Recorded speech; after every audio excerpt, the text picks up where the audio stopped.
Hey everyone, welcome to Her Voice that elevates stories about women in the outdoor industry as we continue working toward an equitable future. I'm your host, Denisha Jenkins, and my guest today is Kara Richardson Whitely. Thanks for having me. I'm so excited about this conversation. Thank you for joining us as we celebrate Women's History Month.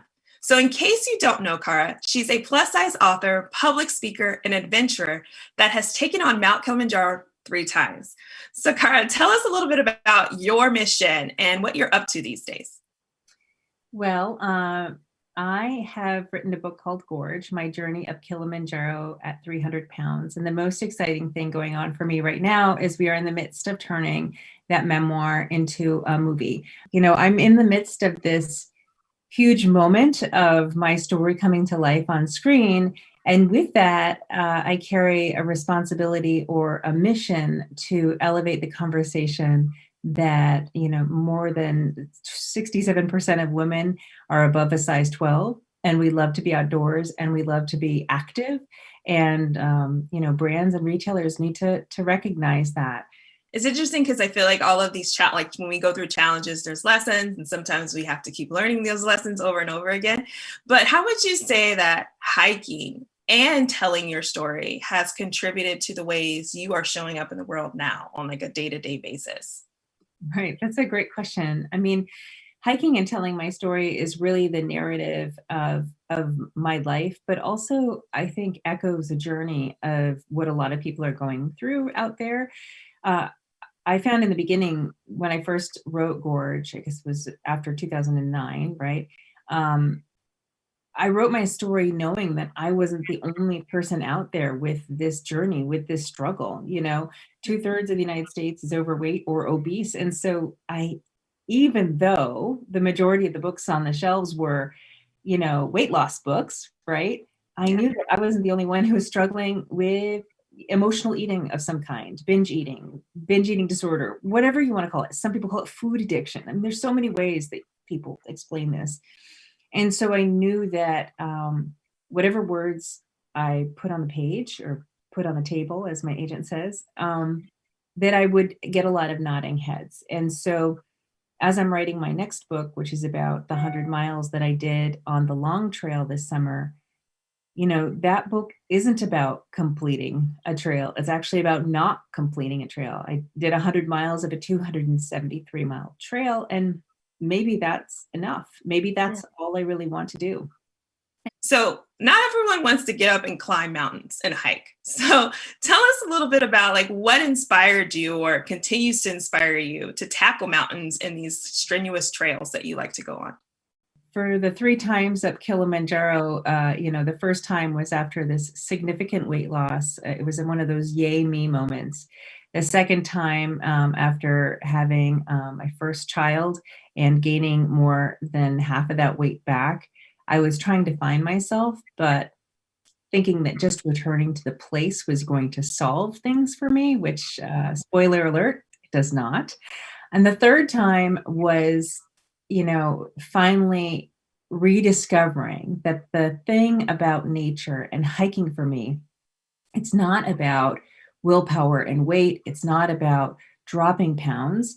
But the thing about nature is that is the exact opposite of my history of binging. So binging for me, you know, from a young age, I started to binge as a way to push away emotions. I was, you know, my parents went through this messy divorce. I was very alone as a child and I was sexually assaulted on my 12th birthday. And so binging became this way of pushing away all that trauma and hard stuff.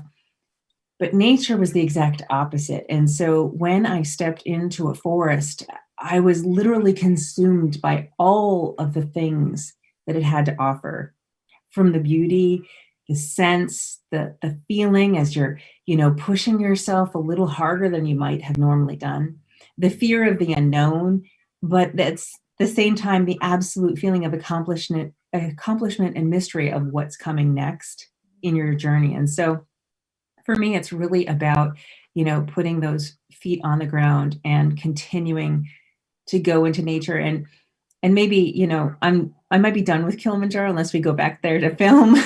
But, there are so many beautiful places to explore, and they don't have to be 19,343 feet, but, there are a ton of places out there that I need to set foot on. Yeah.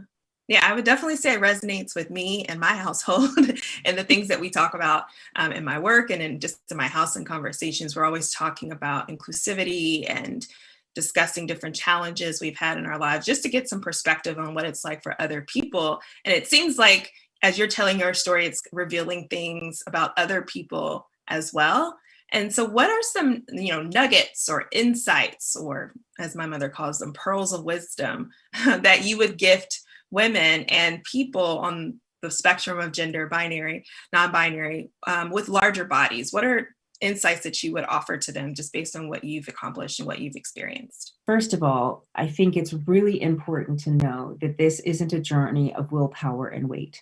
If you read my story, you're not going to come to the table with a before and after picture. That's the narrative that's been woven in our brains for so long that's what this is about. In fact, the last big event that I went to was an outdoor retailer, and I met a gentleman who's trying to create a business to exchange used gear. And he approached me and said, hey, I'm sure a lot of people will be getting rid of their gear as they're outdoors and losing weight. And I said, well, wait a minute. Maybe they're just up leveling their gear. I just got sent this wicked awesome, sorry, I'm New Englander, a wicked awesome like down jacket by L.O. Bean. And so I can share my other jacket that I used to wear with someone who needs it. And so that's why I'm getting rid of my gear, not because I'm too big or too small for it. I got a better one.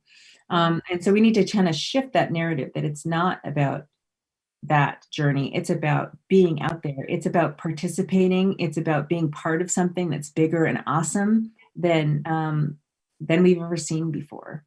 It's great that you brought that up, like this, the assumptions, the stories that we tell each other, which is one of the reasons we're having this series, right? It's just to include more voices in this conversation. And many of us don't even recognize the bias that we have around skin colors and age, let alone the ones we have around like body types and body sizes. And so what could you just like tell us a little bit about, like describe the ways, that was a great example, but just how community members and even industry leaders are operating out of that assumption? Because it sounds like someone did that by design, but what about bystanders, like just regular community members? What are the ways that we are not challenging that narrative or showing up for inclusivity? Right. Well, first of all, there just aren't a lot of images of plus size adventurers out there in marketing or, right now I'm doing some influencer work for Ella Bean, which is wonderful. I've had some partnership with Columbia Sportswear. So it's starting to happen. But if you're not showing the pictures of people doing what they do, I mean, I thought I was the OG, the original, plus size hiker out there because I just didn't see anyone else out there. I didn't fit into the marketing narrative. Also, the really important thing to know is that, it wasn't about, setting foot and starting this journey was about loving myself where I was and going from there. And so often I came to the trail with such self-hatred for myself because of the narratives of the diet industry. So I'd hate my thighs. I'd hate the fact that I couldn't never lose weight. It was hate, hate, hate, hate, hate.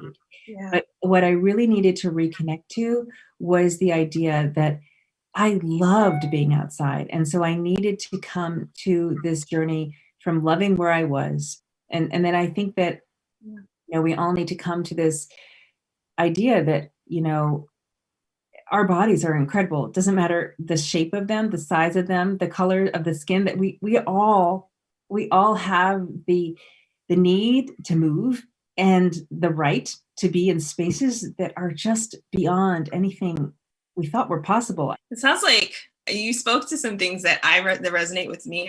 Now that we've been in lockdown around the US, went back to a ton of movies from like early 90s and the 2000s. And it's so interesting how physical activity is the way it's promoted hasn't really changed that much. Like it's still seen as like weight loss and weight management and not from a different perspective. And so I'm curious, like, what other things would you say need to be challenged in the industry about how we see body, how we see movement, that we can participate in and like expanding that narrative? Absolutely. And I think that what's really important to understand is that until recently, there really weren't a lot of companies embracing, extended sizes. And Yeah. when you know the numbers, maybe this is the first time you're hearing it, but I'm telling you that 67% of women are size 12 or above. So now you know, right? And so now you know that there's a market for that. So then why are you not putting this on a showroom floor? Why Yeah. are you putting this in the darkest corner in the back and not letting people know about this? Because one of the biggest questions I get on my Instagram is, where'd you get your pants? Those look like great pants. Or where'd you get that jacket? Because people don't know. Yeah. And so whether or not they want to actually be out and about. Yeah, because it's all like experiencing life is constantly showing up, and we all go through hard things. But what does make it helpful or easier sometimes is that part of community and people who are actively being allies and showing up and coming alongside. So from your perspective as a speaker, as a movement leader, as another woman in the outdoor industry, what would allyship look like? Is it a language thing? Is it a mindset or behaviors that we could adopt as just individual consumers and members, and then also as businesses and leaders? What could we be doing better?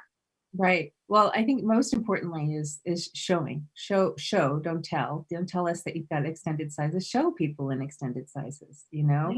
Partner with, the squad of people who are showing up out in the outdoors. My friend Myrna Valerio or Jenny Brusso, there's a lot of us now showing up in the world of the outdoors and embrace that and utilize us as people to help show your products, and that people like me use them, because that's the truth. But allyship is not, patronizing also. It's not coming with the assumption that people are here to lose weight. It's about, just respecting that the amount of steps that it took for someone just to show up in the outdoors and celebrate that. Yeah. I mean, that's a beautiful thing, is giving access to the clothing, giving access to the trails, encouraging, people who are taking their first steps out into the wild, no matter what their body size, shape, color, whatever, encourage more of that. Well, you've given us lots to chew on, and I thank you for being here. Let us know and let the people who are watching know how they can find you, how they can connect with you. Yeah, well, a great place to start is my website, which is KaraRichardsonWhitely.com. I am on Instagram at Kara Richardson Whitely. And I just started on Clubhouse, and every Tuesday at 1 p.m. Eastern Standard Time, I'm doing a conversation about Move Mountains mindset. So that's 1 o'clock Eastern Time on Tuesdays. So join me there, and join me anywhere you can find me. But I'd love to have you along with me on this journey. Awesome. Well, we thank you again for helping us celebrate this amazing month of March. And thank you all for tuning into this episode of Her Voice. And shout out to our partner, LifeStraw, for making these conversations possible. Stay tuned for more episodes as we chat with women from all corners of the industry. We'll talk to you soon.